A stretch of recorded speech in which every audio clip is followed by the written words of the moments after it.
Para nós que somos egoístas, orgulhosos, falar de humildade é difícil, mas é muito necessário.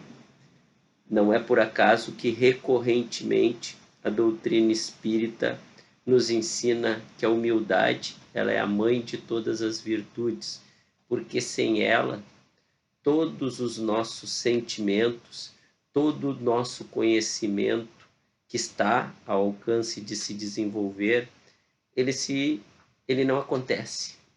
Ou acontece de forma muito incipiente e de forma muito lenta.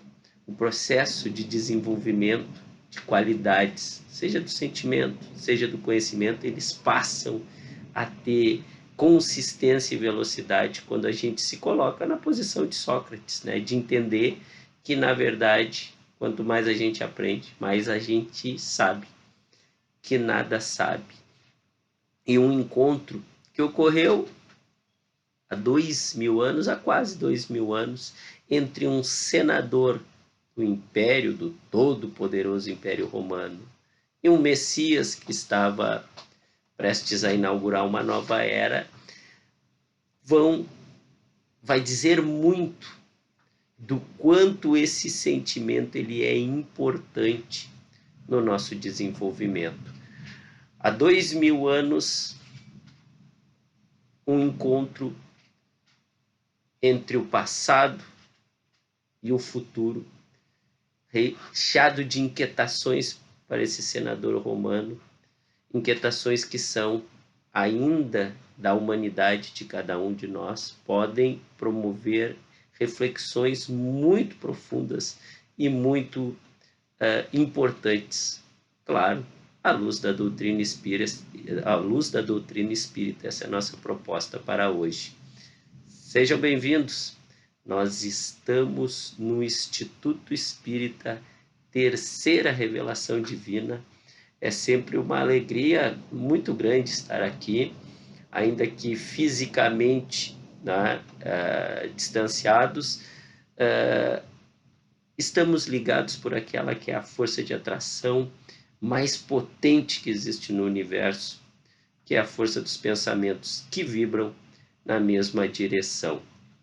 Então, rogamos aos mentores espirituais da casa que permitam, né, que as nossas reflexões sejam guiadas por eles e que a gente possa, né, angariar as bênçãos de amor, de paz, de harmonia e que elas cheguem aos nossos corações e aos nossos lares. Bem, o nosso tema de hoje é humildade, né? Como o título diz, a mãe de todas as virtudes. Há 2000 anos, Públio Lentulus, senador do Império Romano, e Jesus de Nazaré, então visto como um profeta por uns, um Messias por outros, um embuste pelos poderosos, né? Produziu um relato, né, histórico e que nos remete a reflexões muito importantes sobre diversos temas, inclusive sobre a humildade. Isso ocorreu na Galileia, onde Públio Lentulus e sua família, a princípio, né, estavam de passagem por pouco tempo. Quem lê o livro, o objetivo aqui não é contar a história, né, sabe que acabaram ficando por lá por mais tempo do que desejavam e por motivos dolorosos.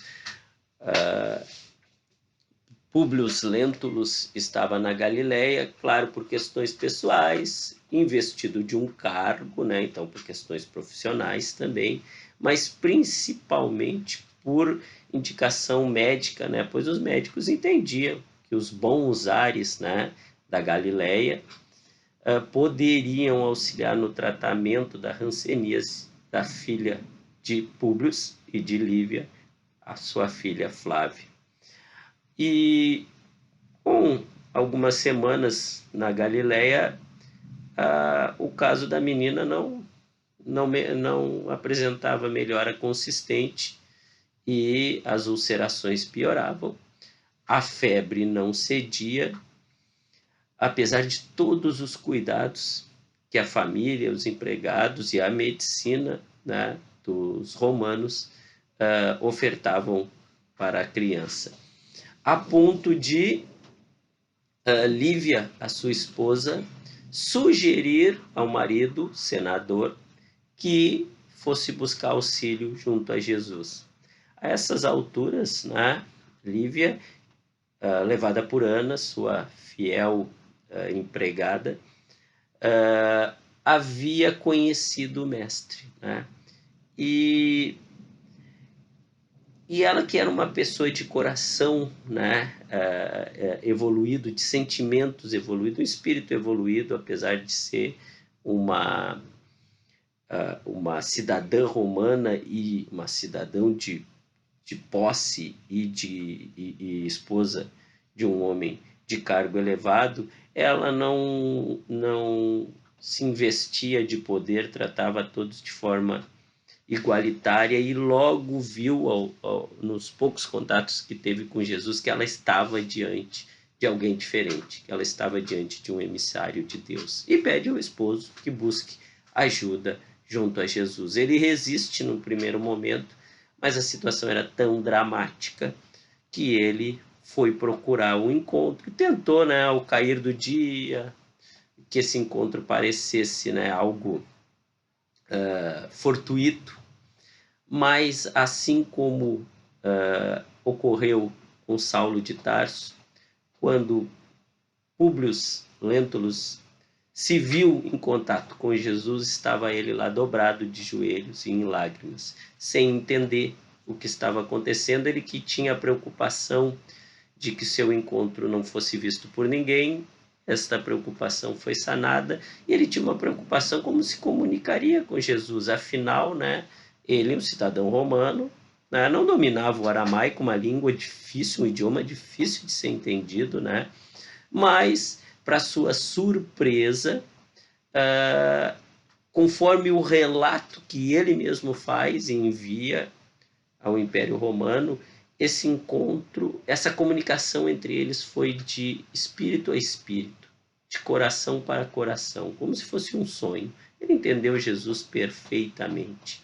E Jesus o fez um convite, né? Jesus o convidou naquele minuto que eles estiveram juntos, que Públio Lentulus se tornasse um novo homem, né? Deixasse o seu orgulho, a sua vaidade, a sua posição, né, que ele colocava acima de quase tudo e de todos, a ponto de poder dispor de tudo e de todos que estavam à sua volta, para se colocar na condição de um homem comum, né, de deixar para trás o Império Romano e suas tradições e os seus deuses e passar a professar, né, o Deus único e sobretudo, ser um homem humilde, né? Abdicar de toda a pompa e circunstância que o circundava. E ele, apesar de se encontrar numa atmosfera como nunca, né, ele havia sentido aquele magnetismo de Jesus, aquele bem-estar, ele não entendia como Jesus ousava, né, sugerir a um homem da sua posição adotar uma condição de humildade, se tornar um cidadão comum. E Jesus, né, que começa o encontro perguntando o que o senador queria dele, né, como pergunta a Saulo, né, e diz a Públio que sabia por que ele estava ali, né, que era por causa da sua filha, e lhe tranquilizou, dizendo que a sua filha seria curada, mas que não seria curada por causa dele, seria curada por causa da fé da sua esposa. E ressaltou que a fé, né, verdadeira, vindo de um coração sincero, humilde e de fé fervorosa como da sua filha, da sua esposa, era capaz de produzir transformações inimagináveis. E Públio Lentulus, né, ao retornar para sua residência, vê que realmente a sua filha já estava melhor, a febre havia passado, as ulcerações diminuído. E, para sua surpresa, no dia seguinte, né, a melhora foi espantosa. a ponto, né, da pequena rapidamente apresentar uma condição praticamente de cura. Esse encontro ele é marcante porque, de um lado, a gente tem um senador da República do Império Romano, com todo o seu pragmatismo, que tem admiração pelo seu poder, que professa a lei do mais forte, que se sente um privilegiado, que se sente mais do que os que o rodeiam e investido de um poder divino, conquistado simplesmente pela sua posição. E de outro, né, o Jesus, que defendia uma nova postura, né? Defendia que a humildade, que o perdão das ofensas, que o amor, que o respeito à diversidade, que a busca de relações harmoniosas transformariam o mundo. Vejam, de um lado, alguém que aposta na lei do mais forte, do outro, um que aposta, né, no amor, no cooperativismo, na colaboração, no auxílio mútuo entre as pessoas para desenvolver um ambiente fraterno. É um encontro, né, é um choque de pensamentos, é um choque drástico de posturas. E é muito relevante esse relato, que ele é feito por Públio Lentulus na sequência do encontro com Jesus, porque apesar de termos ao longo, né, de todo o Evangelho diversos relatos de pessoas que se encontraram com Jesus, o relato de Públio Lentulus vira um documento oficial do Império Romano, e ele é feito sobre o efeito de quem se sentiu humilhado por Jesus e de quem não aderiu à causa de Jesus, porque Públio Lentulus vai aderir no futuro, mas quando ele faz o relato, ele é um antagonista do Cristo, ele é um detrator, ele é um adversário do Cristo, mas mesmo nessa condição, ele, além de dar uma descrição física de Jesus, ele dá uma descrição do seu magnetismo, da sua aura, da sua força, né? Do sentimento, né, que Jesus traz, de toda a paz, a tranquilidade, o sossego, o bem-estar que a figura do Cristo causou sobre ele. Mas vejam, né, que é uma situação única, porque naquela mesma noite, Públio Lentulus tem um sonho recorrente, né, em que ele está diante de um tribunal, e esse tribunal diz a ele que ele teve um minuto que poderia, né, ele teve uma oportunidade privilegiada. Ele teve um minuto que poderia transformar a sua história para toda a eternidade, mas ele não aproveitou, né? E os juízes dizem a ele que quem faz a escolha que ele fez deve reunir as suas melhores forças, porque quem escolhe o caminho de ser antagonista de Deus, de ser adversário de Jesus, de ser um homem que busca os privilégios, que busca a imposição pela força, que busca conservar comportamentos que já não produzem mais resultados, precisa buscar e mover em si tudo que tem de mais forte, tudo que tem de melhor, porque o caminho que vai trilhar é um caminho duro, um caminho flexível, é um caminho longo, difícil, de muita dificuldade, de muita aspereza, de muita dor, de muito sofrimento. Se tivesse aderido ao caminho de Jesus, ao caminho do perdão, ao caminho do amor, ao caminho da harmonia, ao caminho da humildade, seria o seu jugo, seria leve. E o que Jesus, ao fim e ao cabo, propõe para Públio Lentulus é que ele se torne um homem humilde, um homem como todos, né, que vivem, né, na humanidade. E vejam que ainda hoje nós somos assombrados por esses conflitos, né? De um lado, a nosso orgulho, a nossa vaidade, a nosso individualismo, a nossa busca por privilégios, a nossa busca por títulos, por posições, a nossa busca pela beleza, a nossa busca pela fuga através de vícios, de drogas lícitas, ilícitas, de sexo irresponsável, de entretenimento sem, né, que não levam a nada, muito parecido com o que era o Império Romano, né? O Império Romano, claro que os costumes mudam, as coisas evoluem, mas os comportamentos são os mesmos da época do Império Romano, né? E Jesus diz a Públio Lentulus, ao ler o seu pensamento, que ele não podia aceitar aquele convite de Jesus e se tornar um homem humilde, porque ele era um representante do Império Romano e ele pensou em toda a grandeza do Império Romano, e Jesus disse para ele: toda essa grandeza com o tempo vai virar pó. As leis serão substituídas, os césares cairão, a ciência de vocês será substituída por uma ciência que será trazida por homens de melhor gênio, mais preparados. As suas organizações ruirão e virão outras mais bem elaboradas. E tudo isso aconteceu, né? E Públio Lentulus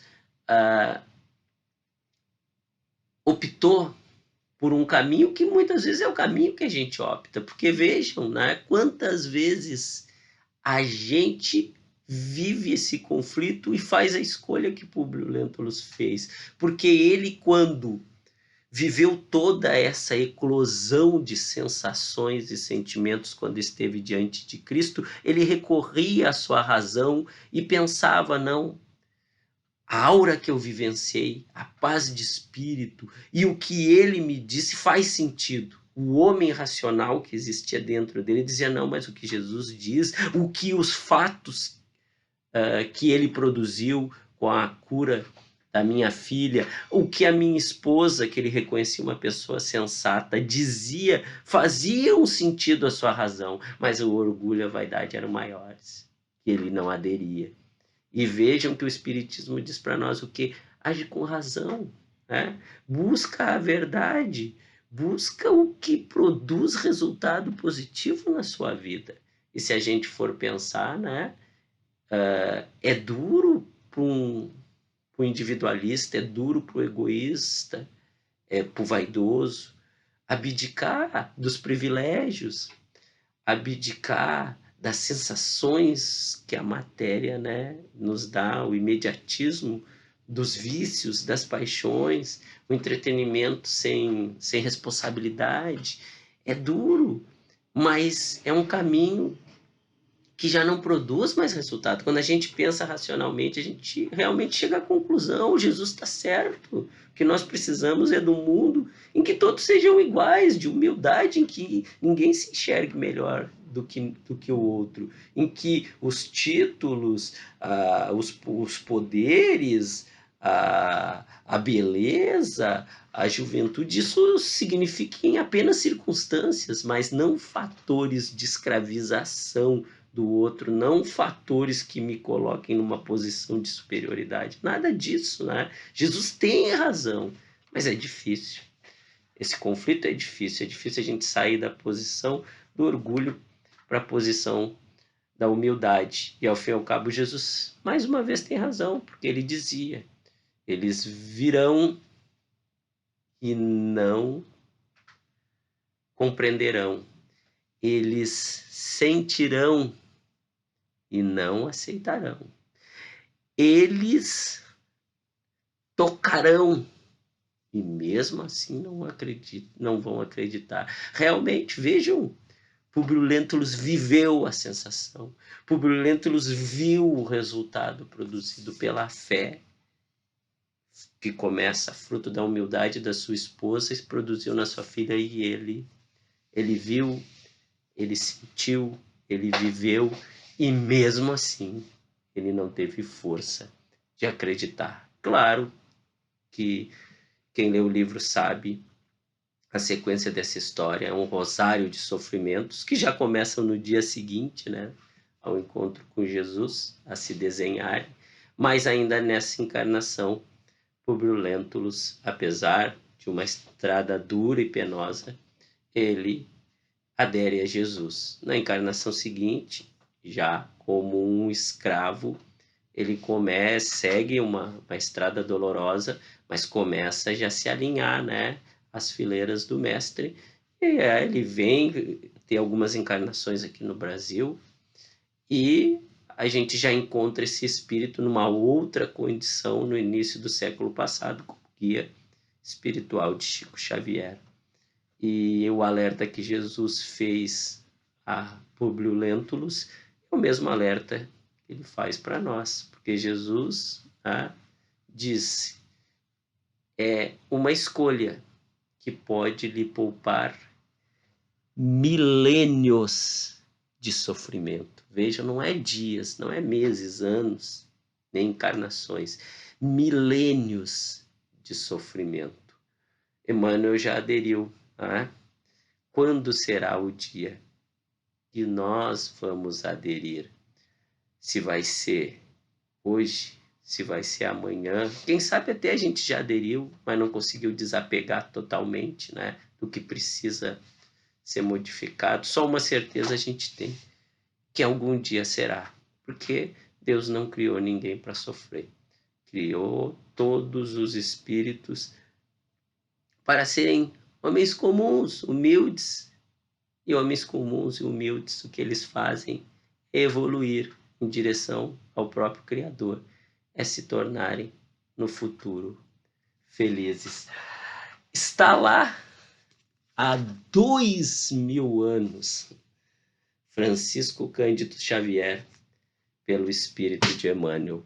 Deixo vocês com eles, pois eles têm muito mais a dizer do que eu.